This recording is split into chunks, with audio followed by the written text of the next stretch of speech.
guys, Joe here, and if you have seen from this channel, I like CZ pistols. I've actually owned CZ pistols and I've owned their clones.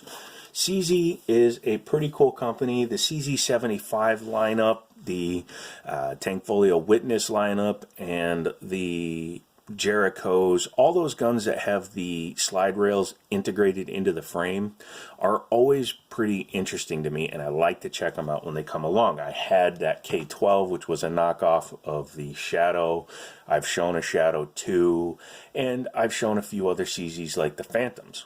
Well, Daniel down at Liberty Arms, you can Google him, they're down in Harrisonburg, Virginia, can't link them otherwise, instant badness, will be able to get you this IFG, Italian Firearms Group, semi-auto 9mm target / competition style CZ75. And we're going to go ahead and take a look at that. By the way, if you're new to the channel, thanks for coming and checking it out. I really do appreciate it. This is the IFC version of a Shadow or a stock. It is a Tankfolio, so it is also owned by EAA, which is European American Arms. Do a quick safety check. Magazine out. Nothing in it. Okay, let's set that aside. This one comes in a very lovely red box here. Does have one spot to lock it. Very interesting clips where you push in the middle to release them. And inside you have a soft cell foam, one extra magazine, a gun lock, and your cleaning and toolkit. Pretty cool. Interesting. This particular one is not cheap. This is a $825 gun. The main reason being is this is not your standard Turkish CZ clone. A lot of clones that you'll see come out of Turkey, unless they're made by like Bull with the Cherokee, which kind of apes a little bit of 75 design, and a few other guns out there. But this one is basically a CZ75 built in Italy, because that's where this gun was built. This one is, again, chambered in 9x19. This is an all-metal gun. It is very heavy, weighs in at about 32 ounces dry. But as you can see, it is the CZ style all the way. It's more in the style of the, not the Phantom, because the Phantom has a polymer frame, but the CZ P01.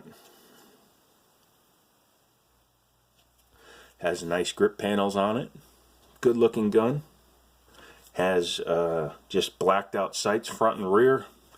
I've seen that a lot with Tankfolio or Tankfolio. They tend to put a more basic sight on there because I know most competition style shooters or guys that are really into personal protection and concealed carry will change these things out for their own style of sights. Very easy to get new sights for these. They are a low snag, so if you're going into and out of a holster really quick, it's really easy to snag on flat-fronted sights. So keep that in mind. I would just put a fiber optic front on it and leave this rear sight because I like the blacked out rear sight. And it's a nice long sight picture. This is, don't get it twisted, a full-size gun. This has a external safety, much like a 1911, up for safe, down for fire. However, it can be put on safe even with the hammer down, and it disables the hammer and disables the trigger. Guns like this are designed to be carried in the cocked and locked position, as you can see here. Safety on, hammer back, you should have a round in there. With the safety on, the gun is safe. It cannot drop the hammer. No grip safety, even though it does have a generous beaver tail. That's mostly to prevent slide bite, which we'll talk about in a minute. But yes, cocked and locked is the way this gun was designed to be carried. One good thing is that it is a double action gun. So, in the scenario that you want to carry in double action mode, you either need to change out the safety for one that comes with a decocker, because I believe the CZ75 P01 decocker kit will fit on the Tankfolio. Not 100% sure. If somebody knows, put it down in the comment, but I'm pretty sure a lot of those CZ parts interchange. But what you would need to do is you would put your mag in, rack the slide, your hammer is live. So you're going to have to do the wonderfully, potentially dangerous move of holding the hammer, holding the trigger, and lowering it manually. If you do that, then the gun is in double action mode. You could carry it potentially this way without the safety. Personally, because I prefer 1911s, I would carry it with the safety on regardless. It's super easy to just do that. Oh, what if you're in a dangerous situation and you forget to drop your safety? Well, then you need to go out and practice with your gun more. So don't leave that comment. I'm tired of it. But once you're in double action, straight pull back. It's probably an 8-pound trigger, maybe 8.5. Comes back, pulls the hammer back, and fires. If the gun was loaded, it would then reset into single action mode. Single action mode, as you can see, is much further back and much lighter. The pull back to the wall is nice and short, so you can get right up on it, and then boom. Probably a little under 4 pounds. If I had to venture a guess, I don't use a Lyman scale. I use this guy right there, that finger. But yeah, it's audible and tactile, so you can feel it. Boom, right there. Next shot. Nice crisp feel to the trigger. It is not an ambidextrous pistol. As you can see, it doesn't even have anything on this side for the safety. That's okay. It's an older design, but a pretty damn interesting one. You'll see as we take the firearm apart. Has a integrated bevel into the bottom here and a little bit of a flare, so it has a bit of a magwell. And CZ75 mags do interchange with these guys. This one is packing some made in Italy mags, so they're either Metgar or ACT. Those are the two major manufacturers out of Italy. But the mags drop free. Looks to be a 18+1 capacity on this gun. Yeah, that's pretty nice. This beaver tail is designed more to prevent slide bite than anything. However, you will see, because of the way the slide is integrated into the frame, that it's pretty hard to get slide bite on these unless you have unfortunate oversized mitts, i.e. you're a bigger fella. That happens. Let's go ahead and take the top off so we can take a look at it. By the way, sorry I didn't mention the cutouts. These ones are where they've recessed the sides of the frame to create grips. Nice and easy to grab. Here, they cut out material to make standard style cocking serrations, and they're very easy to grab and work very well. And this is a stock one, by the way. Not a stock 2. Stock 2 is more like a shadow 2. But anyways, once we verified that she's empty, go ahead and you'll see 2 notches here. Not all of these CZ75 style guns have that. However, they all work pretty much the same way. You can just tap the trigger to get quarter cock, which allows you to bring the frame back to right there. And then, because this is a brand new gun, probably has never been apart before, I'm going to use the base of the magazine to push out the lock on the other side. So,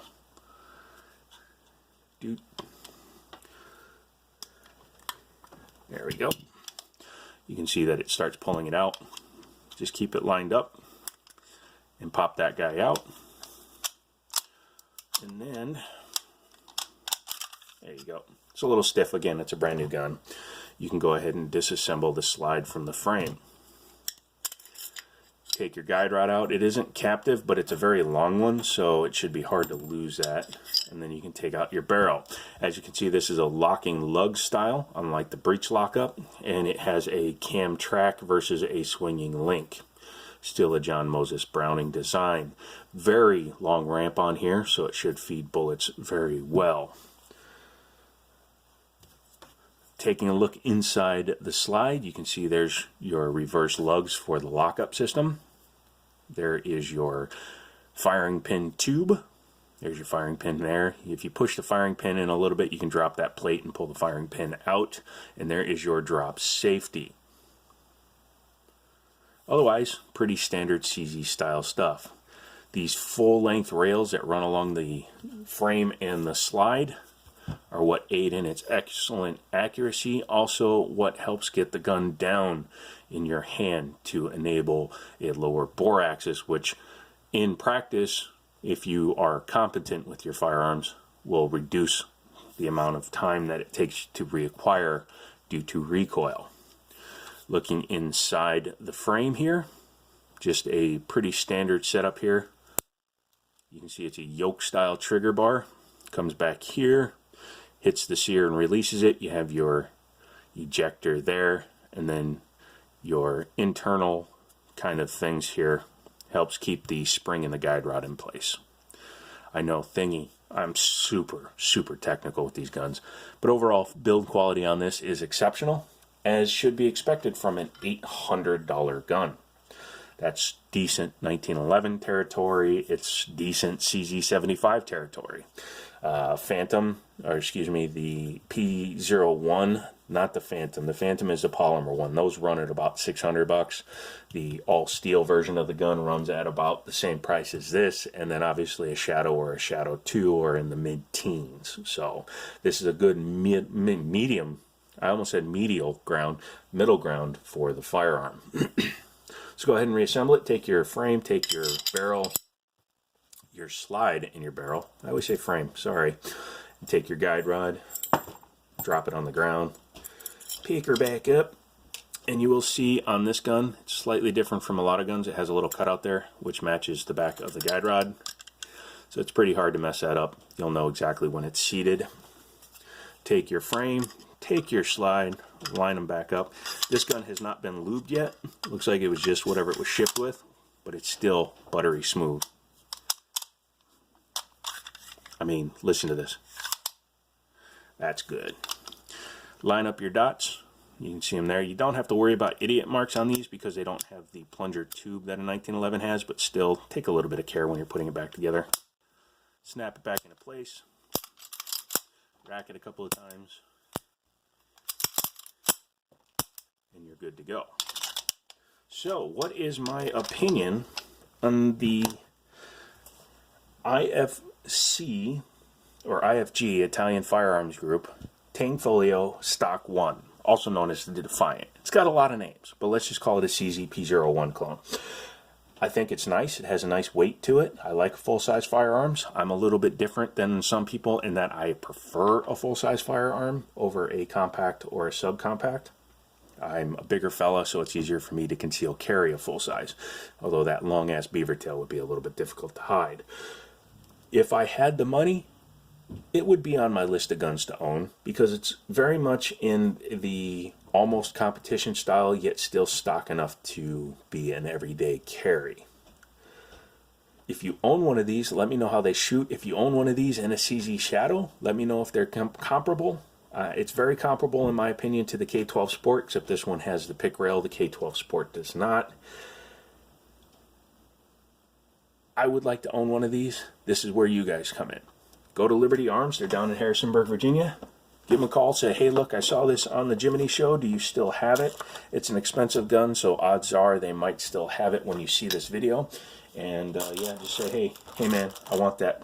And then they'll be like, okay, when can you come get it? Or, okay, where do you want me to ship it? Because they also will ship to your FFL. So that's it. Questions, comments, concerns, whatever. I apologize. I'm very not well this week. If you have anything else, let me know. Come back for more videos. I will be doing more tech. It's just I don't feel like editing right now, and I don't want to do one take full on, you know. Here's my setup. Oh, doesn't help when your cord is in the way. But yeah, anyways, I'll talk to you later.